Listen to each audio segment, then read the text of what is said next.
Summer Test Realm is out right now. I'm a little bit late on this one because I had some IRL stuff to take care of before this, but finally got around to making the actual Test Realm update note video. But I read through this and I wanted to pick out some of the things that are the most interesting that are in this Test Realm. A lot of the things we already knew, but this was one of the teaser pictures that we got, and they showed the new bundle gear in Firecat Alley where they're updating the first time user experience. We'll have to check that out at some point. And this right here was, I thought it was a new Firecat, but apparently it's a new pet or something. But there is a new pet. I don't think they're updating Firecat to look like that, probably not, but yeah, that is one of the teasers that we got. So let's just go down to where they actually start talking about what's new in the game. So first time user experience has been expanded to now include a couple more areas, which is Firecat Alley, Cyclops Lane, Dark Cave, and Nightside. And they said that they basically polished the quest content for these areas. Since they've already gotten updated graphics, they now wanted to go through the actual quests and make sure the quests were updated as well. So this will involve new enemies, new quests probably. Like they take the quest and they kind of base it off of how the quest line used to be and then expand it and change it up like they did with Triton. So they did update that, and I will probably take a new character through this and see what that's like.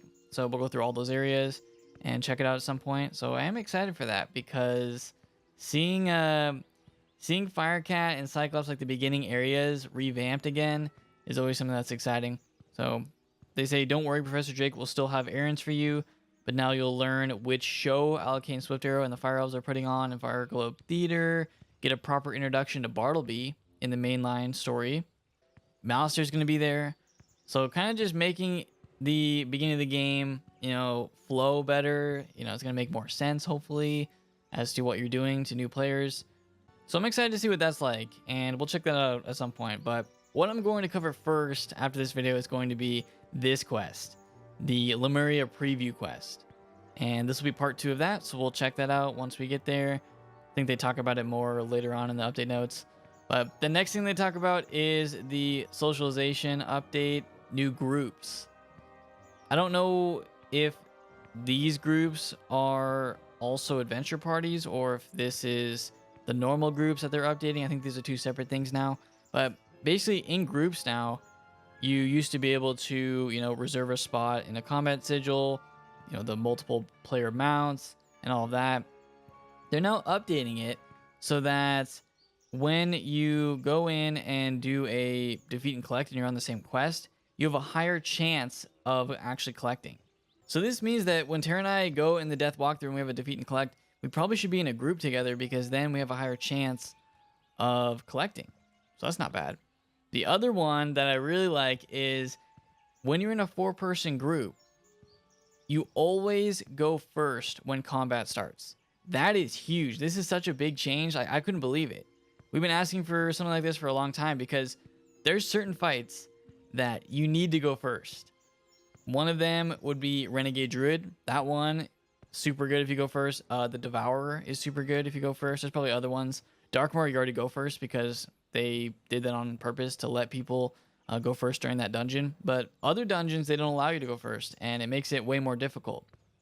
So this is a super good perk for having 4 players join a group, and then you get to go first, and you don't have to waste time. Because I remember the Renegade Druid, one time, we went second like 10 times in a row. We had to keep marking, fleeing, go back to the mark until you go first, and it takes a long time.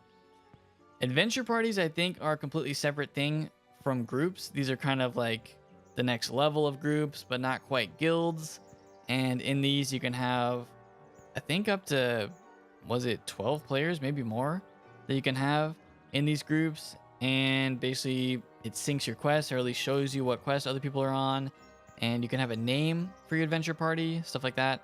So, I'm not going to go into too much detail on this, but it is just an easier way to kind of link up with other players, see where they're at, and quest together. Moving on, we have the next look at Lemuria. They give a screenshot here of the mosaic again. Looks like this time it's in like Marleybone or something. And there's some Celestia stuff over there. I'll be doing this next video, so look forward to that. We'll take a look at the new quest line, see what it Lemuria is all about. I don't think we're going to go to Lemuria, but they are going to be talking about it. And yeah, we'll see what it's like. So I'm excited for that.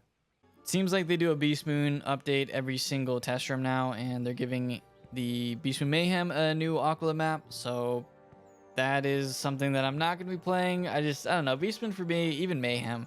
I feel like Mayhem, the last time I tried it, I just remember it being so buggy that it made me not want to play it anymore. And if they improved it, then maybe I would go back. But I don't know if they actually updated it besides just adding new maps and beast forms. Beast Moon, both Mayhem and the Beast Moon Hunt were just things that I tried in the beginning, but just didn't really like that much. So yeah, if people are excited for this, then great. They added some new beast forms there and new event rewards. So you can read through all this if you're interested in that. You can get spell elements from Beast Moon, but I don't know how much it is. Probably not that many because CAD does not like giving out spell elements. Even if you're paying crowns in packs, CAD doesn't like giving out spell elements that often. But you can get spell elemental rewards from the Beast Moon. So we also have some combat sigil changes, and they talked a little bit about this in the dev diary, but what they're changing is if the combat is in the planning phase and you join it, then you can go ahead and join on that same turn and pick your card. I don't know if that's going to reset the 30-second timer. It might. I'll have to test that. But yeah, you can join during the planning phase, so that's really good. And players can no longer join a combat sigil during the final round of combat. I'm wondering how this is going to work, because what if you kill first turn? Then how does that work? You know, that would be the final, that would be the first turn and the final turn. Not sure. Maybe they mean after the planning phase. If all of the enemies are dead, then that means that's the final round. Maybe that's how they're looking at it. But yeah, you can no longer join. Not that it really matters, because you wouldn't be able to get loot anyway from the drops, because you would have to sit there and wait for the animations to play out. So that's probably a good change. You can also X out henchmen and minions if you don't want them anymore, to remove them. And there's also bonus wisps that are awarded after combat. So if multiple players join a sigil. So that's interesting. There are a bunch of spell audit changes, mostly involving the taunt and pacify spells and some minion spells. I might do a video on that, just looking at it. I'm not really sure yet if it's that substantial, but I'll have to look at it later. But they did make changes to those. New monstrology extracts for these dinos, draconians, insects. So that's a good update. And then the rest of this is just all PvP. And I think they talked about this in the PvP dev diary recently. They're not doing 5th age yet, but I think they're working their way towards it.